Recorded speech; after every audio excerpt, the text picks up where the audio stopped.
Praise the Lord. ഈ നാമത്തിന് മഹത്വം ഉണ്ടാകട്ടെ. ഇന്നത്തെ നമ്മുടെ വചന ചിന്തയ്ക്കായി 1 രാജാക്കന്മാരുടെ പുസ്തകം 17-ാം അധ്യായം 5-ാമത്തെ വാക്യം. അങ്ങനെ അവൻ പോയി യഹോവയുടെ കൽപ്പന പ്രകാരം ചെയ്തു. അവൻ ചെന്ന് യോർദാന് കിഴക്കുള്ള കിര്യത്ത് തോടിനരികെ പാർത്തു. ഈ വചനത്തിൽ നാം കാണുന്നു, ഏലിയാവ് യഹോവയുടെ കൽപ്പന പ്രകാരം അവിടെ ചെന്ന് പാർത്തു. ഇവിടെ വലിയൊരു സത്യമുണ്ട്.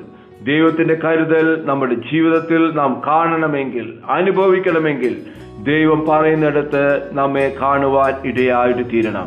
ദൈവം പറഞ്ഞെടുത്ത് ഏലിയാവ് നിന്നപ്പോൾ ദേശം മുഴുവനും ക്ഷാമം അനുഭവിച്ചപ്പോഴും ദൈവത്തിന്റെ സമൃദ്ധി അനുഭവിപ്പാൻ അദ്ദേഹത്തിനിടയായി തീർന്നു. നമ്മുടെ ജീവിതത്തിൽ പ്രതിസന്ധികൾ നമ്മെ തളർത്തുമ്പോൾ, മുന്നോട്ടുള്ള വഴികൾ അടഞ്ഞു എന്ന് തോന്നുമ്പോൾ, നാം ഒറ്റയ്ക്കാണെന്ന് കരുതി ഭാരപ്പെടുമ്പോൾ നമുക്ക് ധൈര്യം തരുന്ന ഒരു വലിയ സത്യമുണ്ട്. അന്ന് ഏലിയാവ് ദൈവരാജ്യത്തിനു വേണ്ടി നിലകൊണ്ട ശക്തനായ ഒരു പ്രവാചകനായിരുന്നു.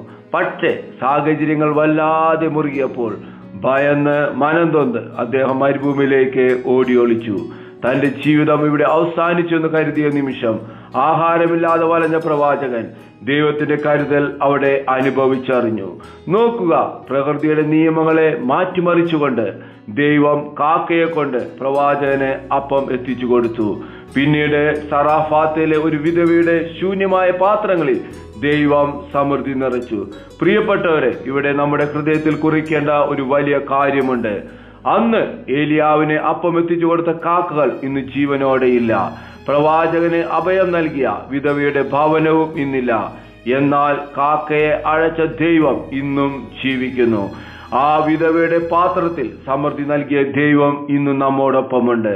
നമ്മെ പോറ്റുന്നത് സാഹചര്യങ്ങളല്ല, നമ്മെ താങ്ങുന്നത് മനുഷ്യരുമല്ല, മറിച്ച് എല്ലാ സാഹചര്യങ്ങൾക്കും മുകളിൽ വാഴുന്ന നമ്മുടെ പ്രപഞ്ചത്തിന്റെ നാഥന്റെ കരുതലാണെന്ന സത്യം നാം ഒരിക്കലും മറന്നു പോകരുത്. ഇന്ന് നമ്മുടെ ഓരോരുത്തരുടെ ജീവിതം കടന്നു പോകുന്ന വഴികൾ ഏതുമാകട്ടെ, നമ്മെ കരുതുവാൻ, നമ്മുടെ ശൂന്യതകളെ നിറയ്ക്കുവാൻ അന്ന് ഏലിയാവിനെ നടത്തിയ അതേ ദൈവം ഇന്ന് നമ്മോട് കൂടെയുണ്ട്. ഭയപ്പെടേണ്ട, അവിടുന്ന് നമ്മെ തനിയെ വിടുകയില്ല. ഈ നല്ല പ്രഭാതത്തിൽ ദൈവത്തിന്റെ വലിയ കരുതൽ നമ്മുടെ ജീവിതത്തിലും കുടുംബത്തിലും അത്ഭുതങ്ങൾ പ്രവർത്തിക്കട്ടെ എന്ന് പ്രാർത്ഥിക്കുന്നു. ഈ പ്രഭാതത്തിൽ ഈ വചനം കേട്ട ഓരോരുത്തരെയും യേശുവിന്റെ നാമത്തിൽ അനുഗ്രഹിച്ചു പ്രാർത്ഥിക്കുന്നു. അത്ഭുതമാക്കുന്ന ദൈവകൃപയ്ക്കായി സ്തോത്രം. യേശുവിൻ നാമത്തിൽ തന്നെ ആമേൻ. God bless you.